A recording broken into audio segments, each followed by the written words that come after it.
Mail कैसे भेजा जाता है। ठीक है, ईमेल और जीमेल, इसमें लोग कंफ्यूज रहते हैं। ईमेल और जीमेल वही होता है। ईमेल का मतलब होता है इलेक्ट्रॉनिक मेल, और जीमेल का मतलब होता है गूगल मेल। जैसे हम लोग बैंक में अकाउंट खुलवाते हैं, ठीक है, तो उसमें दो चीज बोली जाती है, अकाउंट होल्डर और खाता धारक। बोल जाता है अकाउंट होल्डर का मतलब होता है खाते का लाभ लेने वाले व्यक्ति को अकाउंट होल्डर बोलते हैं, उसी को हिंदी बोलते हैं खाता धारक। अब यहाँ पे बात आती है ईमेल और जीमेल क्या होता है। ईमेल का मतलब होता है इलेक्ट्रॉनिक मेल, और जीमेल को बोलते हैं गूगल मेल। क्योंकि गूगल पे हम लोग लॉगिन कर देते हैं, इसलिए गूगल का इसमें गूगल मेल बोलते हैं। और ईमेल में भी जब करेंगे तो साइन इन करोगे तो वही कैटेगरी होती है, सब कुछ हो जाएगा। जब भी आप लोग गूगल पे विजिट करते हो, GOOGLE, गूगल पे विजिट करना, जैसे गूगल को आप इंटर करते हो, इंटर करने के बाद गूगल का एक होम पेज खुल जाता है।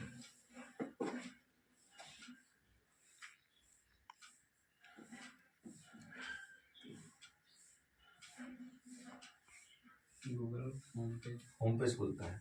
यहाँ पे एक ऑप्शन रहता है साइन इन का, कभी ध्यान देना। ठीक है, तो हमें करना क्या होता है, हमें इस पर क्लिक करना होता है,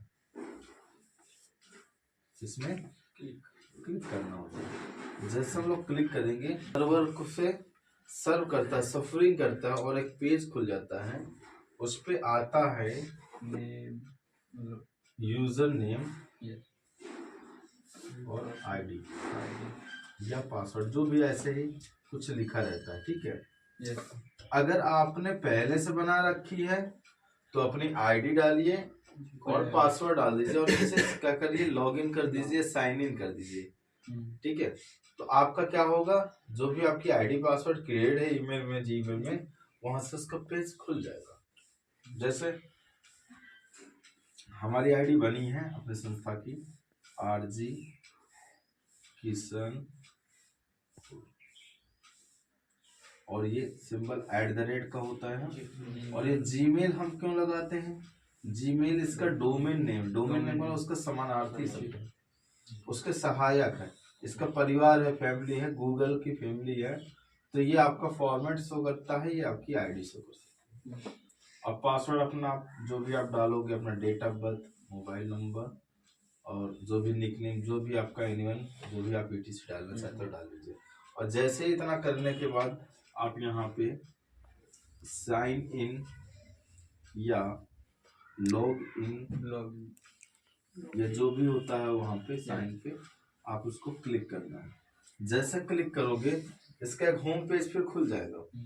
होम पेज खुलने के बाद यहाँ पे लिखा होगा सबसे पहले क्रिएट, यह लिखा होगा कंपोज। ठीक है, और इसके बाद जैसे हम लोग मोबाइल पे टेक्स्ट मैसेज यूज करते हैं ना, क्रिएट, इनबॉक्स, ड्रॉप्ड, एम्प्टी या ऑल मेल्स, ऐसे बहुत सारे ऑप्शन होंगे। तो इनबॉक्स का मतलब क्या होता है, जब कोई दूसरा पर्सन हमारी ईमेल पर हमें ईमेल भेजता है तो इनबॉक्स पे आता है, जैसे कि मोबाइल पे होता है नॉर्मली। अगर हमने किसी को मेल भेजा है तो लिखा होगा नीचे सेंट आइटम पे। जी सर। तो आपको अपने से सेंट आइटम पे चेक कर लेना और पता चल जाएगा अभी तक हमने रोशन के पास, नीरज के पास या इनके पास कितनी ईमेल भेजी है, ये सेंट आइटम पे रहेगा। ओके, और फिर अगर ड्राफ्ट पे कुछ पड़ा है तो समझ जाना कि और आगे ना LED गिरा दोगे। और जब ड्राफ्ट पे आओगे तो ड्राफ्ट पे क्या होता है कि जो मैसेज हमने कहीं भेजे हैं और भेजने के बाद वो मैसेज गया नहीं, गलत डोमेन पड़ गया, गलत एड्रेस पड़ गया, डॉट के साथ कॉमा लग गया है, तो वहां से सेंट दिखाएगा बट वो मैसेज सेंट नहीं होगा, तो आपका कहाँ पड़ेगा, ड्राफ्ट में पड़ा रहेगा। अगर ड्राफ्ट में नहीं पड़ा है, सेंट आइटम पे पड़ा, तो समझ जाना सामने वाले पर्सन के पास आपकी मेल जा चुकी है। ठीक है, और जो मेल आप डिलीट करोगे तो नीचे ट्रेस लिखा होगा या तो रिसाइकल बिन लिखा होगा, जिसका मतलब समझ जाना कि आपकी जो डिलीट की गई चीजें, डाटा है, वो आपको यहाँ पड़ा। अगर आप सारी मेल को इकट्ठा देखना चाहते हैं, जो आपने भेजी है, जो आपका नहीं गया है, जो आपके पास आई है वो सब कुछ चेक करना चाहते हो तो नीचे कॉर्नर पे लिखा होता है ऑल मेल। क्या लिखा होता है? All mail. All mail. तो ऑल मेल का मतलब होता है कि यहाँ पर सभी मेल्स। तो यहाँ तो ये पाने वाला अगर हमें भेजना है तो क्या करना है, इंग्लिश में लिखा रहेगा क्रिएट या कंपोज, तो आपको यहाँ पर क्लिक करना है। तो जैसे आप इसको क्लिक करोगे तो इसके बाद दो कॉलम आएंगे, टू सीसी और बीसीसी, और यहाँ पे सब्जेक्ट, ठीक है, और नीचे लिखा होगा अटैचमेंट। जी सर। इस पे आपको समझना है कुछ चीजें। टू का मतलब होता है जैसे हम लोग किसी को मैसेज भेजते हैं ना, टेक्स्ट मैसेज, तो हमारे पास सामने वाले का नंबर होना चाहिए। हम लोग किसी को व्हाट्सअप करते हैं तो सामने वाले का व्हाट्सअप नंबर होना चाहिए। अगर किसी को मैं फैक्स करता हूँ तो सामने वाले का भी फैक्स होना चाहिए। उसी प्रकार अगर मैं किसी को ईमेल या जीमेल भेजना चाहता हूँ तो सामने वाले की हमारे पास ईमेल आईडी होनी चाहिए।